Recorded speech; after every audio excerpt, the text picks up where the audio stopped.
ডাকছো কে? কিসে শাস্তি? কিস্তি এলো তাই বসে 12টার সময়। আপু হাসি আপু কিস্তি উলাইতে তাড়াতাড়ি পালান। এই এলাকার মানুষ কত শেষ আপনি জানেন? একজনের বাসায় যায় বইয়া থেকে তাও টাকা দেওয়ার নামগন্ধ থাকে না। আপনার কিস্তি তোলার কাজ কিস্তি তুলবেন, কোনো বদনাম করতে পারবেন না। ওই সবাই ডাক দেন, ভাই করেন, বাইরে তো করেন। মিনতি কাকি ওনার ভাই অসুস্থ, বাপের বাড়ি গেছে। এক একজন হইতেছে বাটপারের উপরে বাটপার। ঠিক আছে, আজকে যাইতেছি গান, কালকে কিন্তু আবার আম। ওটা তো আপনার প্রতিদিনের কাম। আইসেন এখন জানগা গেছে গেছে। প্রতিদিন তোমাকে লাগে এই কিস্তি হলো বেটার লগে আমার অভিনয় করা লাগে আর ঝগড়া করা লাগে। আজকে এতটি কথা শোনাইছে। নিজে করে খুব চালাক মনে করেন আপনারা, তাই না? আমি যে একটু আগে জিগাইলাম মানুষটি কই, আপনি যে আমারে কইলেন একজন ঢাকা শহরে গেছে, একজনের ভাই অসুস্থ। এই মিশা কথাটা কেন কইলেন আমার লগে? কালকে দিব কালকে। কালকে দিয়ে দিব মানে? এতটি মানুষের কাছ থেকে টাকা পাই, একজনও টাকা দিব না? অফিসকে আমরা চাকরিতে রাখবো, অফিস থেকে তো আমরা বাই করে দিব। আপনারা টাকা দেন। আমার কাছে টাকা নাই। আপনার ভাই কই? আপনার ভাইয়ের না দোকান আছে? আপনি বাইরে ফোন দেন। ভাই লাউড স্পিকার দেন, আমি শুনবো। লাউড স্পিকার দেন। ভাই কনে আছো তুমি? দোকানে ফোন রাখেন, আর কিছু করতে কোনো রাখেন। এবার আপনি আমার লগে চলেন। আর আমি যদি এই জায়গাতে একলা যাই, আপনি ফোন দিয়ে আপনি বাইরে কয়ে দিবেন, আর ওই দোকান বন্ধ করে পলাই বেরিয়ে আমার জানা আছে। ভাই ভাই আপনি যান যান যান যান। আপনি যেখানে আমিও সেখানে। কনে গেছে আমি কেমনে কমু? দেখতেছেন না দোকানের শাটার বন্ধ। আশেপাশেই কোনো জায়গায় আছে। এই, এই যে পাইছি। ধরে পালাও। এই ফারুক, ওই আরে, এই খারাপ। এই পালাও পালাও পালাও। না না না, ওই পালাও। হাই হাই রে, আমার ভাই তো সাঁতার জানে না। আমার ভাই মরে যাবে এই কিস্তি আলা বেটা। আমার ভাইরে কিস্তি নিয়ে জমি মরে ফেলাইছে। আমার ভাই যদি এই অবস্থায় কিছু হয়েছে না, আপনার চাকরি কিরম থাকে এটাও আমি দেখবানি। আমি তোমার মারতে চাইছি। আমি কিনলে মারতে যাই। উল্টা আমাকে কোম্পানির থেকে যে বেটা লোন লইছে, হ্যাঁ যদি মইরা যায় হ্যাঁ কিস্তি মাফ হয়ে যায় পুরাটা। উল্টা কোম্পানির তার টাকা পায়। সত্যি কইতেছেন? তা আমি কিনলে মিশা কথা কইতে যাবো। আজকে মুরাদ ভাই করলো কিস্তি চলাকালীন যদি কেউ মারা যায় তাহলে নাকি কিস্তির সব টাকা মাফ হয়ে যায়। এখন যদি আমাকে বাড়িতে কেউ মারা যায় তাহলে আমাকে কিস্তি তো মাফ হয়ে যাবে, উল্টা আমরা আরো টাকা পাবো। ও বাবা ফারুক, ফারুক রে।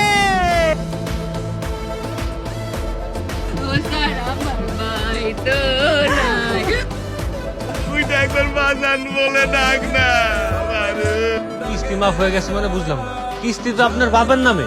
আপনার বাপ মরলে যদি মারা যায় তাইলে কিস্তি মাফ হবে, এর আগে তো হবে না। আমার ভাই মরলে কিস্তির টাকা মাফ হইব না? এ ভাই তুই ওঠ ভাই, তোর আর মরে লাভ নাই। আমার বাপ মরলি ভালো হতো। ভাই তুই ওঠ, তুই মরে কোনো লাভ নাই। বাপ মরলি ভালো হতো। তো আপনি আগে কবেন না বুঝাই, তাহলে বাপ রেজে মরার অভিনয়টা করে না। আপনারা সবাই যেমন বাটপারের বাটপার, আপনারা একটা কাম করেন, আপনারা পুরো গোষ্ঠী মিল্লা ঢাকায় যান। ঢাকায় যায় সিনেমার অভিনয় নামলে হান ভালো অভিনয় করতে পারবেন। কিস্তির টাকা মাফ করানোর লেগা এমন মরার অভিনয় করতে হয় মানুষের। ছি, ছি, ছি, ছি, ছি। এরকম চিঠি করেন না। কিস্তির টাকা মাপের জন্য অনেক কিছু করা লাগে। যার কাছে ভালো হয়েছে সবাই এক লগে পাইছে। আপনাকেও কিস্তির টাকাটি দিয়ে দেন। আপনারা বাইক যান, আমি আইতাছি। তুমি তো কষ্ট করে কালকে আসো, কালকে তোমারে 4 কিস্তি টাকা দিব। একবারে পরশু দিন আমার আপনাকে একদিন সময় বেশি দিয়ে গেল। এরপরও পরশু দিন আইলে যদি টাকা না দিতে পারেন তাহলে কিন্তু খারাপ হয়ে যাবে। চলো সবাই মিলে তাহলে কালকে নানা বাড়ি যাই। তার সাথে তো ভালো কিস্তিতে বাড়িতে থাকে।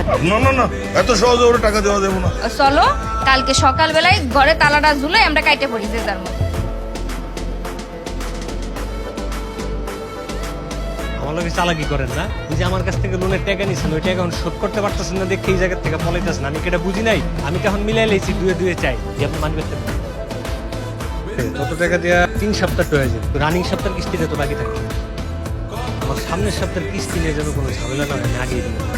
আমরা দুজন তো ঠিকই পড়াইলাম, তোরা দুজন পারলি না কেন? সবই আমাকে কপালের দোষ। তাহলে আমরা আজকে পালাবার, আজকে ওই লোকের কেন পাশের গ্রামে যেতে হবে? তোমাকে এই ঝামেলার মধ্যে আমি আর নাই। তুমি আমার একটা বিয়ে শাদী দিয়ে দাও, আমি যে সুখী শান্তি সংসার করি। কিস্তি এলা মুরাদ আছে না, খেলা তো প্রেম করবি, প্রেম করে বিয়া করে ফেলাইবি, তাইলে আমাকে আর কিস্তি দেওয়া লাগবে না, তুইও সুখে থাকবি।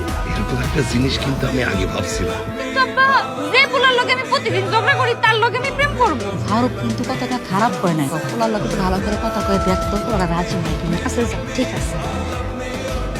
আপনার কইজাটা তো বড় হইলো কেমন আজকে? আমি না অনেক ভাইবা দেখছি, আপনার লোকে আর ঝগড়া করবো, বন্ধুত্ব করবো। বন্ধু হওয়া এটা তো ভালো কথা। তা আমার একটা কাম করে দিত, তোমাকে বাড়ির আশেপাশে যে কয়েকজন আছে এখন তো টাকা পাইতো, এখনই যা ধরতে।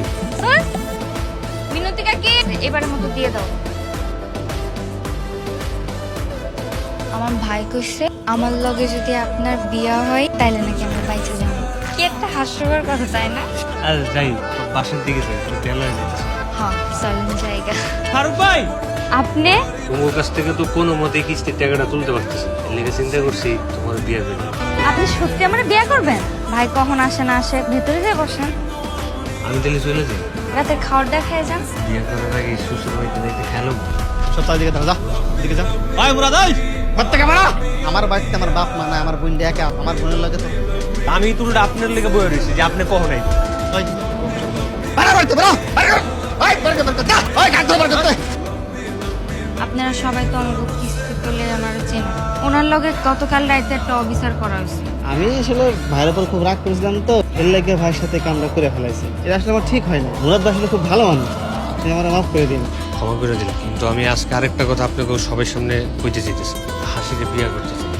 এটা তো অনেক খুশির খবর, আলহামদুলিল্লাহ।